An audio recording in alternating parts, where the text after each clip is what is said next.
வணக்கம். தினமலர்.com மாலை 4 மணி செய்திகள். முக்கிய நிகழ்வுகள். தமிழகம் முழுவதும் +2 தேர்வு திங்களன்று துவக்கம். 58 சிறை கைதிகள் உட்பட 8 லட்சத்திற்கும் மேற்பட்டோர் பங்கேற்பு. ராஜீவ் கொலையின் போது பலியானவர்களின் குடும்பத்தினர் உச்சநீதிமன்றத்தில் வழக்கு. கொலையாளிகளை விடுவிக்க எதிர்ப்பு தெரிவிக்கும் மனு மார்ச் 6ஆம் தேதி விசாரணை. காஷ்மீர் வாசிகள் திருடர்கள் என்ற மத்திய அமைச்சர் பேச்சு. மன்னிப்பு கேட்க வலியுறுத்தி காஷ்மீர் சட்டசபையில் கடும் அமளி. விரிவான செய்திகள்.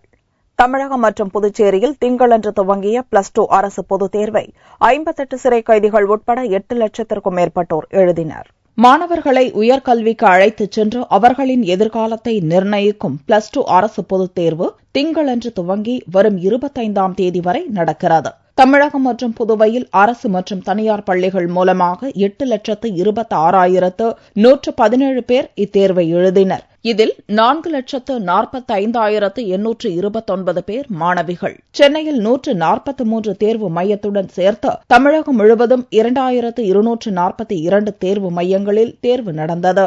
மாணவர்கள் காப்பியடிப்பதை தடுக்க 4,000 பேர் கொண்ட பறக்கும் படை அமைக்கப்பட்டு கண்காணிக்கப்பட்டன. மாணவர்கள் விடைத்தாளில் தவறான தகவல்கள் பதிவதை தவிர்க்க நடப்பாண்டு முதல் மாணவ மாணவியரின் புகைப்படத்துடன் கூடிய விடைத்தாள்கள், டம்மி எண்ணுக்கு பதிலாக ரகசிய பார்கோட் என பல்வேறு புதிய அம்சங்கள் இடம்பெற்றுள்ளன.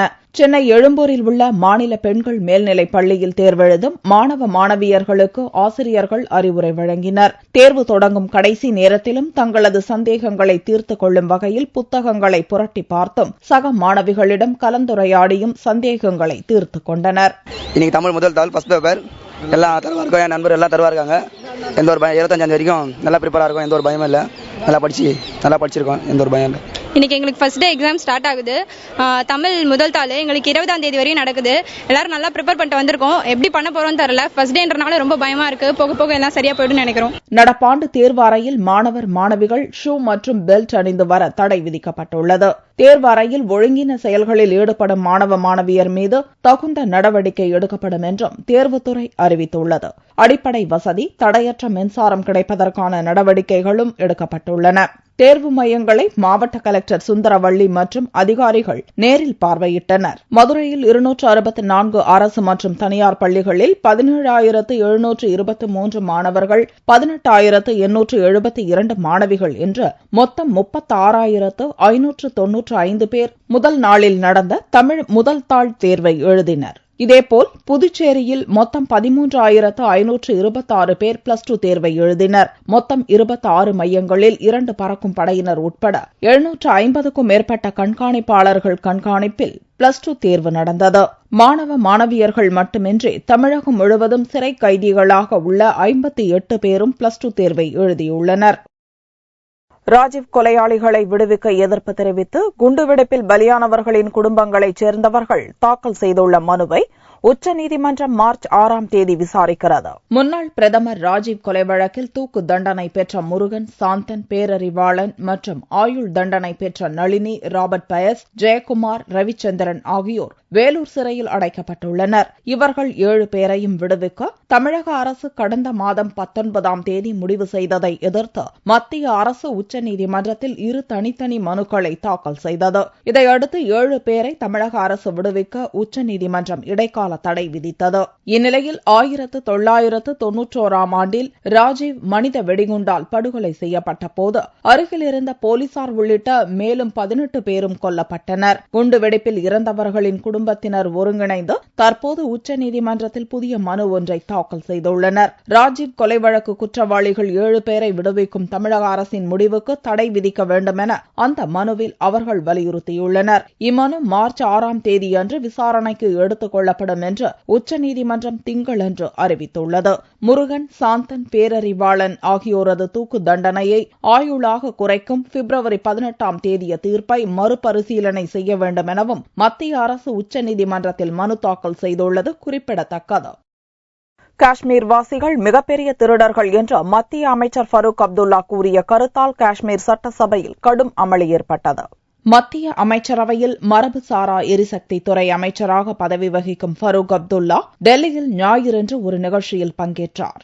அப்போது அவர் பேசும்போது மின்சாரத்தை திருடுவதில் காஷ்மீர் வாசிகளை யாரும் மிஞ்ச முடியாது என்றும் அவர்கள்தான் மிகப்பெரிய திருடர்கள் என்றும் கூறினார். தேசிய மாநாட்டு கட்சியின் தலைவராக ஃபரூக் அப்துல்லாவின் மகன் உமர் அப்துல்லா காஷ்மீர முதல்வர் என்பதால் திருடர்கள் கருத்து திங்களன்று சட்டசபையில் கடும் அமளியை ஏற்படுத்தியது. காலையில் சபை கூடியதும் இப்பிரச்சனையை எதிர்க்கட்சியான மக்கள் ஜனநாயக கட்சியின் எம்எல்ஏக்கள் எழுப்பினர். ஃபரூக் அப்துல்லா அவரது மகன் முதல்வர் உமர் அப்துல்லாவை கண்டித்து கோஷங்களை எழுப்பினர். கேள்வி நேரத்தை ஒத்திவைத்துவிட்டு ஃபரூக்கின் கருத்து குறித்து விவாதிக்க வேண்டும் எனவும் ஃபரூக் நிபந்தனையற்ற மன்னிப்பு கேட்க வேண்டும் எனவும் எதிர்க்கட்சித் தலைவர் மெஹ்பூபா முஃப்தி வலியுறுத்தினார். ஃபரூக் அப்துல்லா சபை உறுப்பினர் அல்ல என்பதால் அது பற்றி விவாதிக்க முடியாது என்று சபாநாயகர் கூறியதை ஏற்க மறுத்த எதிர்க்கட்சி உறுப்பினர்கள் ஆளும் கட்சி உறுப்பினர்களுடன் கடும் வாக்குவாதத்தில் ஈடுபட்டனர். ஒரு கட்டத்தில் வரம்பு மீறி ஒழுங்கீனமான முறையில் சபையிலேயே எம்எல்ஏக்கள் ஒருவரை ஒருவர் சரமாரியாக திட்டிக் கொண்டதால் கடும் அமளி நிலவியது.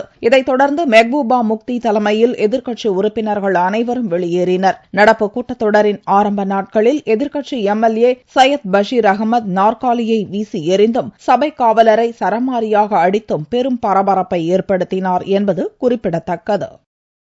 தமிழகத்தில் தேர்தலுக்கு முன்பே லோக் ஆயுக்தா சட்டம் கொண்டுவர வேண்டும் என்று வலியுறுத்தி தலைமைச் செயலகத்தை முற்றுகையிட முயன்றவர்கள் கைது செய்யப்பட்டுள்ளனர். தமிழகத்தில் லோக்சபா தேர்தலுக்கு முன் மக்களை சீரழிவிற்குள்ளாக்கும் டாஸ்மாக் கடைகளை நிரந்தரமாக மூட வேண்டும், ஊழலை ஒழிக்க தமிழக முதல்வர் உயர்நீதிமன்ற தலைமை நீதிபதி உள்ளடங்கிய வலுவான லோக் ஆயுக்தா சட்டம் இயற்ற வேண்டும் என்பன உள்ளிட்ட 10 அம்ச கோரிக்கைகளை முன்வைத்து புரட்சிகர இளைஞர் கழகம் மற்றும் அகில இந்திய மாணவர் கழகம் சார்பில் பொதுமக்களிடத்தில் 1 லட்சம் கையொப்பம் பெறப்பட்டது. இதை தமிழக முதல்வர் கவனத்திற்கு கொண்டு செல்லும் வகையில் திங்களன்று தலைமைச் செயலகத்தை நோக்கி பேரணி சென்றனர். அப்போது அங்கு போராட்டக்காரர்கள் தடுத்து நிறுத்தப்பட்டு கைது செய்யப்பட்டனர்.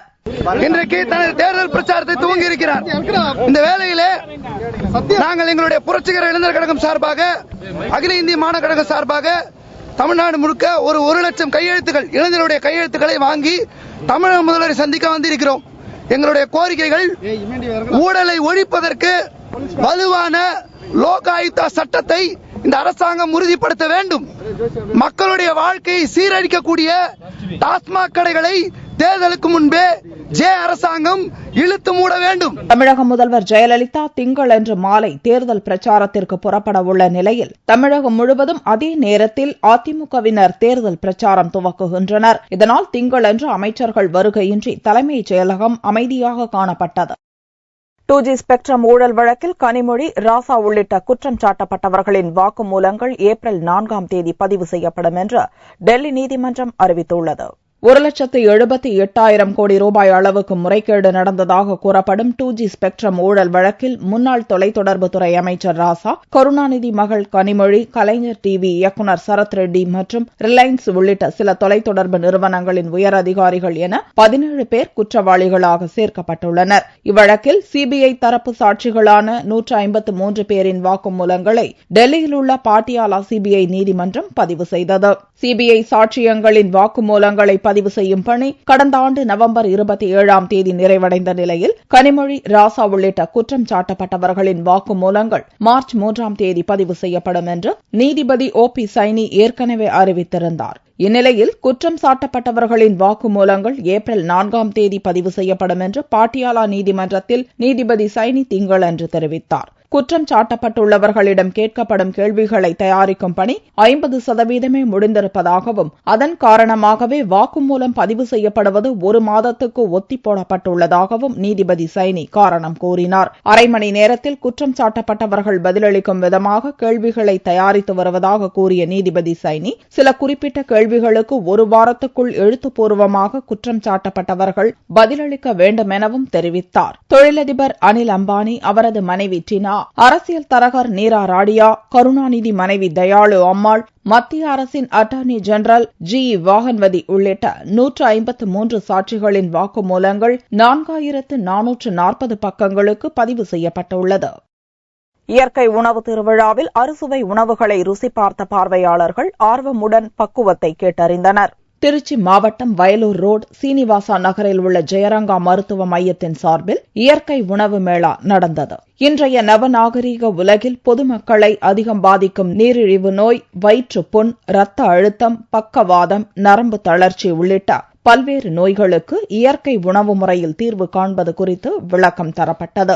இயற்கை உணவு திருவிழா மற்றும் இயற்கை மருத்துவம் யோகாசன கருத்தரங்கு இங்கே நடைபெற்று வந்துட்டு இருக்கு. சிறுதானியங்களான கம்பு, சோளம், திணை, சாமை, வரகு இது போன்ற உணவின் முக்கியத்துவத்தை பத்தி தெரியப்படுத்துறதுக்காகவும் உணவின் மூலமா தான் நிறைய நோய்கள் வருது அப்படிங்கிற விஷயத்தை தெரியப்படுத்துறதுக்காகவும் இந்த உணவின் மூலமாகவே பல்வேறு நோய்களை வராமல் தடுப்பதற்கும் இந்த விழா ஏற்பாடு செய்யப்பட்டுள்ளது. இதை நிறைய மக்கள் ரொம்ப ஆர்வத்தோட கலந்துகிட்டு பார்த்துட்டு இருக்காங்க. இந்த மருத்துவ முகாம்கள்ல 50க்கும் மேற்பட்ட இயற்கை உணவுகள் பார்வைக்கு வைக்கப்பட்டு மதிய உணவாக கொடுக்கப்பட்டிருக்கு. இது முக்கியத்துவம் என்னன்னா இதை பார்த்துட்டு மட்டும் போகாம இதை அவங்களுடைய வீடுகள்லயே அதை இம்ப்ளிமெண்ட் பண்ணோம்னா கண்டிப்பா ஆரோக்கியமான சமுதாயம் அமையும், ஆரோக்கியமான இந்தியா அமையும் அப்படிங்கிறதா இங்க இந்த விழாவின் முக்கியத்துவம் நோக்கமாக அமைந்துள்ளது. இந்நிகழ்ச்சியில் தயிர் அவல், முளைக்கட்டிய சுண்டல், அவல் புட்டு, வெண்பூசணி பச்சடி, சத்து மாவு கொழுக்கட்டை என்ற பாரம்பரிய உணவுகள் பார்வையாளர்களை அசத்தின. கலந்து கொண்ட அனைவரும் இயற்கை உணவுகளை ருசி பார்த்தனர். சென்னைக்கு அருகில் நின்று கொண்டிருந்த வேன் மீது லாரி பாய்ந்து அருகில் உள்ள வீட்டினுள் புகுந்ததில் 4 பேர் பலியாயினர். சென்னைக்கு அருகில் பொன்னேரி அருகில் உள்ள அண்ணாமலை சேரியைச் சேர்ந்த 20க்கும் மேற்பட்டோர் குடும்பத்துடன் மேல்மலையனூர் கோவிலுக்கு மினி லாரியில் சென்றனர். காஞ்சிபுரம் மாவட்டம் மறைமலை நகரை அடுத்துள்ள காட்டாங்குளத்தூர் பகுதியில் பழுதாகி நின்று கொண்டிருந்த மினி வேன் மீது எதிர்பாராத விதமாக மினி லாரி மோதியது. மேலும் நிலை தடுமாறி அருகில் உள்ள வீட்டினுள் மினி லாரி பாய்ந்தது. இதில் அந்த வீட்டில் இருந்த 7 வயது சிறுவன் உட்பட 4 பேர் பலியாயினர். இவ்விபத்தில் 19 பேர் படுகாயமடைந்தனர்.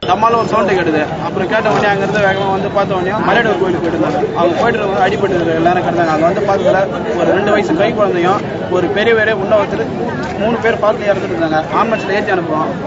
எஸ்ஆர்எம் போனாங்க. எஸ்ஆர்எம் போயிட்டு ஒரு மறுபடியும் 2 பேர் இறந்துட்டு சொன்னாங்க. அதுக்கப்புறம் இந்த வண்டி மீட் எடுத்ததுல உள்ள ஒருத்தர் பெரியவர் தூங்கிட்டு இருக்கிறாரு. பெரியவர் இறந்துட்டு 2 லேடிக்கு அடிபட்டு இருக்கு. தலையில அடிபட்டு அவங்களும் ஹாஸ்பிட்டல் ஈட்டு போயிருக்கு. இவ்விபத்து குறித்து மறைமலை நகர் போலீசார் வழக்கு பதிவு செய்து விசாரணை நடத்தி வருகின்றனர். விபத்தில் கவிழ்ந்து கிடந்த லாரியிலிருந்து சமையல் எண்ணெய் அள்ளுவதில் பொதுமக்கள் முண்டியடித்ததால் போலீசார் தடியடி நடத்தி கூட்டத்தை கலைத்தனர். சென்னையிலிருந்து மதுரைக்கு சமையல் எண்ணெய் ஏற்றிக்கொண்ட டேங்கர் லாரி சென்று கொண்டிருந்தது. விழுப்புரம் புறவழிச்சாலையில் சென்று கொண்டிருந்த போது கட்டுப்பாட்டை இழந்த டேங்கர் லாரி நெடுஞ்சாலையில் கவிழ்ந்தது. இந்த லாரியில் 16,000 லிட்டர் சமையல் எண்ணெய் இருந்தது. கவிழ்ந்த வேகத்தில் லாரியிலிருந்து சமையல் எண்ணெய் பெருக்கெடுத்து ஓடியது. இவற்றை அப்பகுதி வாசிகள் போட்டி போட்டு பிடித்துச் சென்றனர். ஒரு கட்டத்தில் பொதுமக்கள் கூட்டம் முண்டியடித்து தள்ளுமுள்ளுவில் ஈடுபட்டது. கட்டுக்கடங்காத கூட்டம் கூடவே அங்கு வந்த போலீசார் பொதுமக்களை தடியடி நடத்தி கலைத்தனர்.